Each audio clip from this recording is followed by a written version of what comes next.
జై శ్రీరామ్.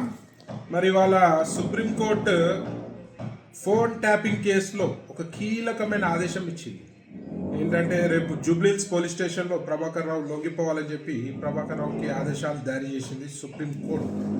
మరి రాష్ట్రం దేశం మొత్తం నివ్వెరపోయే విధంగా ఫోన్ ట్యాపింగ్ వ్యవహారం జరిగింది. ఎందరో పొలిటీషియన్స్ మరి ప్రముఖుల ఫోన్ నంబర్లు ట్యాప్ చేసి హీరోయిన్స్ ఫోన్ నంబర్లు ట్యాప్ చేసిర్రు అని చెప్పి మరి భారీ ఎత్తున అప్పట్లో గొడవలు జరిగినాయి. మరి వాళ్ళ కాంగ్రెస్ చేతిలో మరి వాళ్ళ ప్రజలకి న్యాయం తెలియజేయాల్సిన ఒక ఛాన్స్ వచ్చింది. మరి రేపు ప్రభాకర్ రావు లొంగిపోయినాక మరి ప్రభాకర్ రావుకి ఎవరిచ్చిర్రు ఆదేశాలు?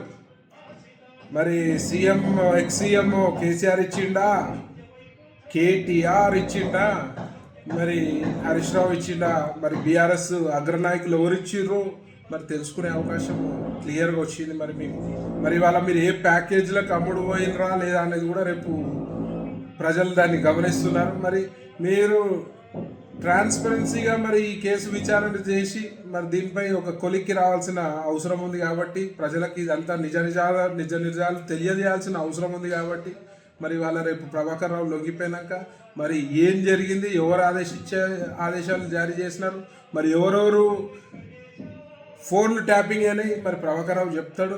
మరి అది ప్రజల ముందు ఉంచుతారా రేవంత్ రెడ్డి గారని మేము మరి అడుగుతున్నాము.